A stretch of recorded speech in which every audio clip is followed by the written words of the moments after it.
Sweet. Fuck. Rolling. Thunder. All right, guys. This is the Steak Knife Show. This is Sean Foster. I'm Tim Schindel. To explain the name. So we both do jiu-jitsu. He's been doing jiu-jitsu and martial arts a lot longer than I have. As a white belt, we were rolling for the very first time, and he started to use a shin pin on my bicep, and then just looked at me and said, "Hey, are you going to do something about that?" And I said, "I'm thinking about it." So that's where this is born out of. Yeah. It's usually traditionally the shin pin. What I love about it is like you could escalate and de-escalate how much pain it is. And it was just impressive. Like you were sitting there eating this pain that I've seen like drowning black belts like give some kind of reaction. And you were just Frankenstein grunting through it. So I was like, oh man, like maybe I'll watch this white belt and see if he becomes something. He hasn't. He got a blue belt, but like, yeah. And then I just disappeared. No, you didn't disappear. You just, and yeah. But I don't know. Shindel's been after me to do something on this for a while. I use it a lot in all aspects of martial arts. I'm a retired police officer. Now I work in the medical setting, specifically emergency and psychiatric care, and it really allows me, like the true beauty of jiu-jitsu, you get to control somebody much bigger than you. But what I love about it, especially in terms of like law enforcement security work, is that like we're not here to hurt people. This whole like old school 80s mentality of like cracking heads and boss roots and bounce and stuff. Not that I don't love boss root, but we're doing it all the time. And if somebody really needs tuned up, 100% gonna do what boss root said to do and like bongo bongo bongo. Especially open hand strikes. Oh my god, that's a whole other episode we'll talk about. But in terms of like really the thing, especially in this new wing, and like it's something that Lieutenant Schindel and I have like worked towards, is reinventing the wheel of and going away from compliance, which inherently talks about pain, to control. Right? Desperately need to establish control over somebody who 100% doesn't want to be controlled. Which in every aspect of the game is all forms of grappling. like you're trying to control somebody who knows a little something and doesn't want that to happen. So in terms of shin pin, like what do you like? So what are give me some of your fundamental ideas, like, and obviously we're here, like we're on video. So show everybody, like what are some of like basic entries, like what are your approaches to it, especially from like somebody who doesn't want to be controlled. Let's say there's no training. It's just a person completely out of it. Oh, so the example that I use, because like, again, like why would I talk about this? A big one for me that another boon of grappling over being a striker, say that your best friend has had a really good night of drinking and they decided they're going to drive. How are you going to take them out? There's one of the funniest video, not funny, one of the, I guess, sad videos I've seen. It came out a couple of years ago, but this dude is like, it's very strange. Like these two dudes are talking. It's like, I love you so much, and I don't care if you hate me for what I do. And then she breaks his friend's face to keep him from drunk driving and lets him collapse to the ground on the back of his skull on the concrete. Like, so you saved him that night, but you definitely gave him brain damage, right? Yeah. As opposed to like, if I can, get down, take him down, get on top, stay on top, right? So in terms of like shin thing, one of my favorite entries. Oh, you want to talk about a takedown? To gifting? Yeah. So simple takedowns, especially for my friends, right? Is just classic. I'm not going home. Anytime somebody's gonna touch you, right? It's a weapon for us. It can treat it, right? And it's just simple, like age old arm drag, wax on, You hit the wrist, you come here, as we get down, right? Shindel and I have used this a couple times, but like it's called the folding chair, or at least that's what we call it. You grab top of their chest in some way, push their hips forward, boom. You kind of slip them down, right? Doesn't hurt me. I make sure it doesn't break his tailbone, all this stuff, right? As we kind of collapse, his hands will start to push me, right? Right here is probably where I really first learned shin pin, when I was a blue belt at the place that will not be named, right? You get some kind of control here, and I'm going to kind of lever it out with my hips while this knee comes through, right? We should probably do it. No, we'll do it here so they can see it, right? And then so as I come through, a big one let's turn this way. Turn it off so they can see the sun. Okay. So the big one, first like talking point, right? As I kind of shave through, here's where people, specifically law enforcement and medical workers, get it wrong. I'm helping, right? You take this part of your shin, and when you start slicing bone on bone, or truly this nerve bundle, which is what I'm targeting in competition or open rolling, like for submissions, and you're like, I'm helping, and you dropping. You can't see Schindler's face, but this is how we became friends, because he ate this for a whole round, right? Where I've seen brown, black, blue purple belts give me some kind of reaction on that. Usually it's something really big with this arm, which ends in a Kimura, reverse arm bar, spinning arm bar, whatever, right? But what I love about this is this little natural curve of my bottom of my shin, top of my foot can capture. And then it's kind of like just circuit, right? So make sure it doesn't push me back over my heels, right? So I just kind of fight the C in control, and I can pop him and keep it coming up. And this is how I can control somebody, like that. Go back to that drunk friend. Hey man, we're not going to. No, I need to drill home. Yeah, we're not going with like.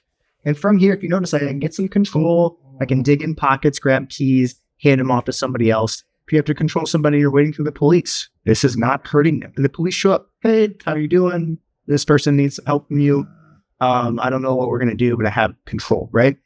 Yeah. In terms of shin pinning, here's what I'll. If you watch my feet. And this, again, I'm not going to speak about where it came from. That's a talk, that's a podcast with Mike Chaney and Jackson, if you really want to.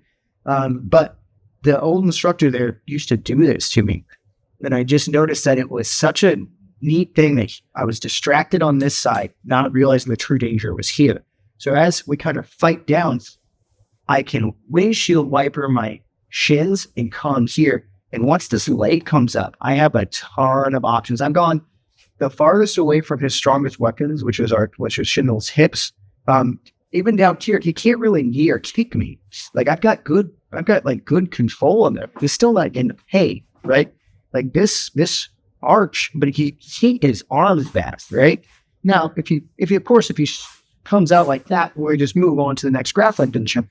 But like I think really on it. It's a really good play. And then if I need some compliance or we're competing or I want to make something happen, this shin finds that nerve bundle and I put all my weight on it. Like you can't see his face, but it doesn't feel good.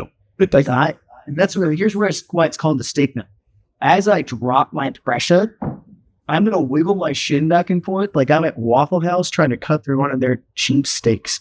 And like he will give me a watch about it. Let's turn this way again so they can come back in. Right? So as I come in and I give this pressure, usually this comes and touches, right? Giving me underhooks, control, stomps, right? And immediately, once I get to a submission, I can of course keep this on, but I'm going to make myself tall and crush in or come for my true favorite, which is Kimura, and power through that way. But shin pinning is so key to, I think it's really the future of building better law enforcement and security techniques, just in terms of control, especially in like the medical field, where we're truly not there to do any kind of harm. Like we're just trying to control somebody who might be confused coming out of anesthesia, might have a true mental issue, or experiencing some form of psychosis, or just I think the worst one I had was having to control somebody who was severely injured in a car wreck, and the doctors were trying to help them. But it's a painful process of help. Like you have to reset a bone. You got to get in there and like cut them open and pinch an artery closed.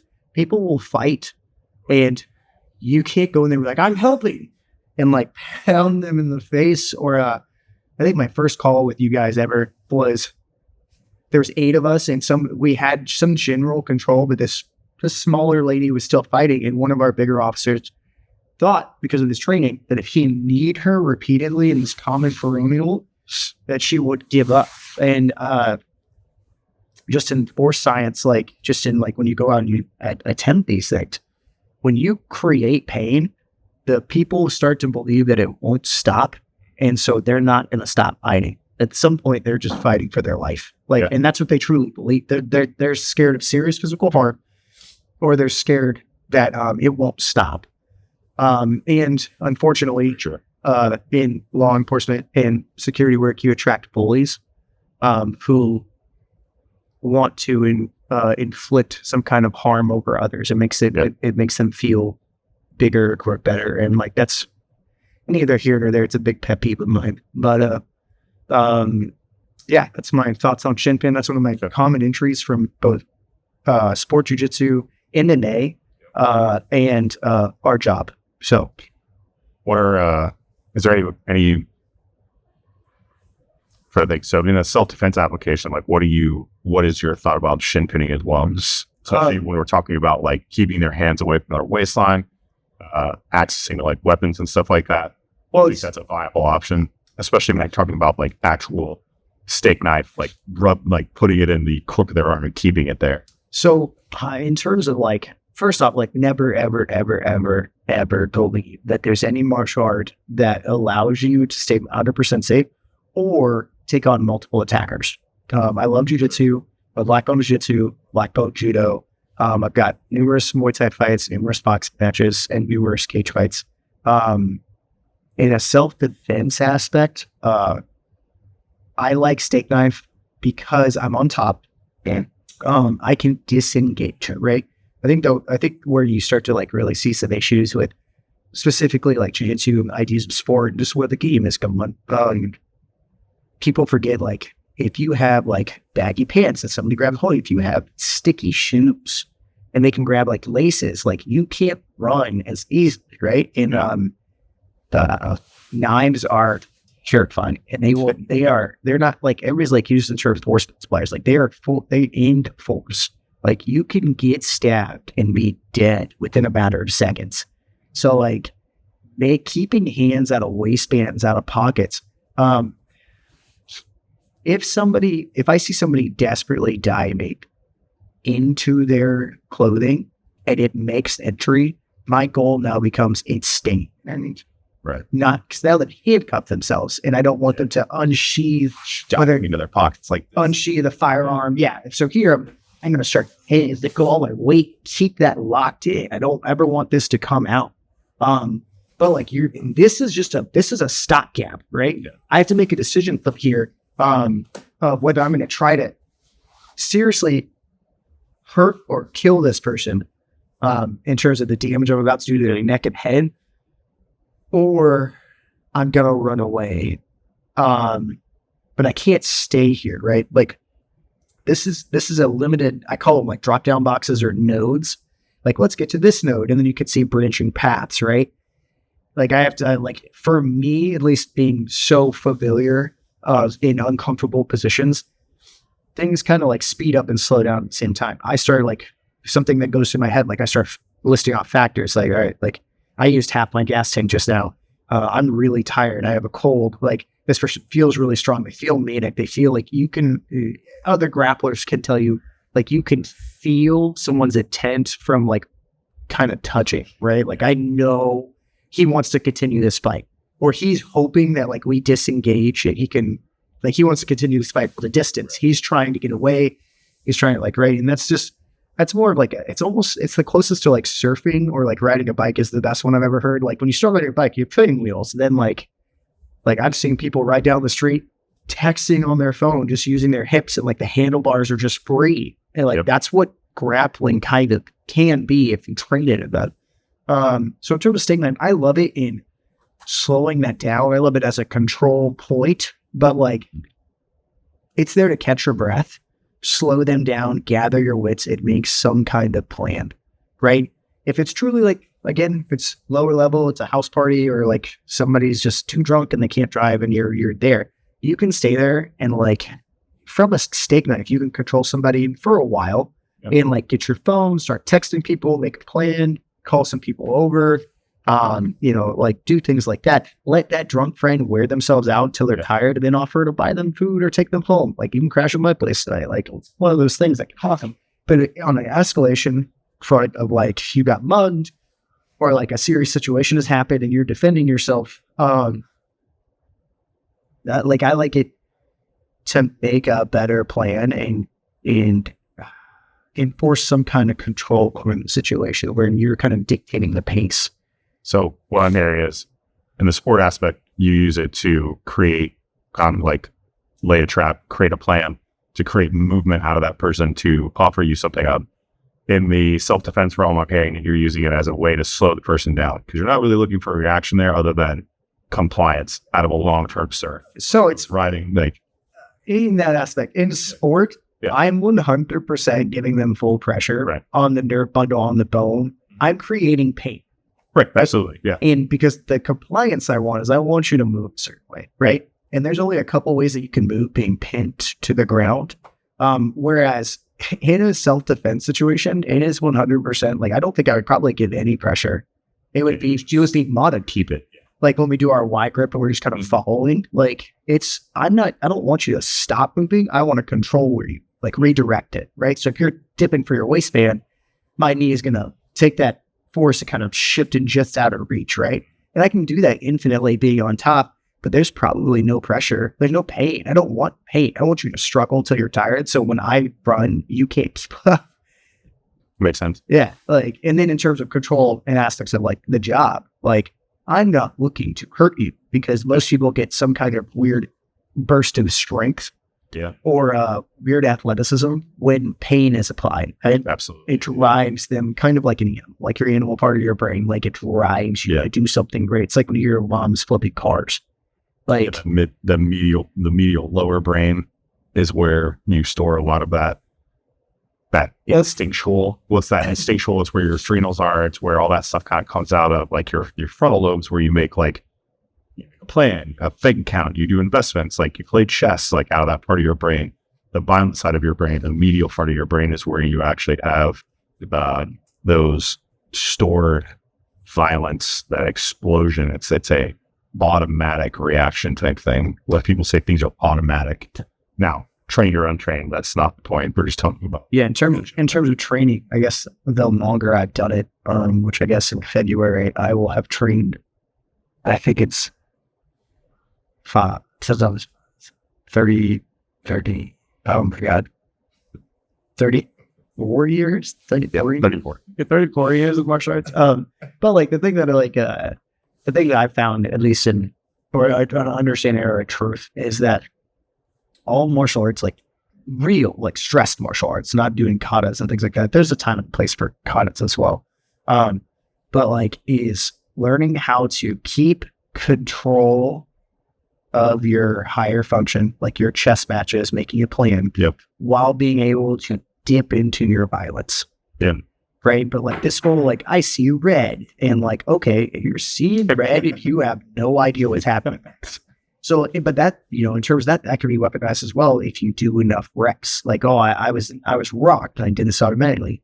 Thank God you trained in a manner that was realistic, and you were able to apply that under a stressful situation. And there's a huge amount of luck. Like, everybody hates that saying, like, oh, I just got lucky. It's off of the Henzo Gracie quote, like, the more I train, the luckier I am. Like, Yeah. it's not like it still takes like opportunity and luck is the same thing. But yes, in terms of self-defense, it's not pain compliance. In terms of sport, it is, which is a strange thing. No, I mean, especially because self-defense and or like what we do for work, we're not trying to hurt that person. And if it's self-defense, like a totally like unknown person, I'm trying to get out of there as fast as possible or survive that encounter. I'm not thinking about their pain level. So there may be pain, but I wouldn't remember exactly what happened because you sprung the situation on. And the adrenaline lets you survive it. But I think one of my favorite ones, like I did the steak knife to somebody in like a dive bar called, and like at the end of it, like I was like, hey man, if you chill out, I'll buy the next round and close out and leave. Right. And like, I did. And then I saw that person probably later it was when I was riding motorcycles, and saw him at a dinner place, and like he bought the round and he said, hey, like, thanks for not messing me up. Like, which is, I'm not saying like that's going to happen. That's just a cool story. Yeah. Like I didn't need to, on top of it, like from the law enforcement side, like if you are trained, like nobody realizes once you get control of the situation, if you escalate beyond that, like you're now criminally in danger. Yeah. When you start break me out of the bounds of objective reasonableness. Well, you were on top and you got the steak knife. Why'd you snap his arm? Well, like he attacked me first. That quickly fizzles out. It's civil and criminal court. So like control is king. Like that's really the long and the short of it.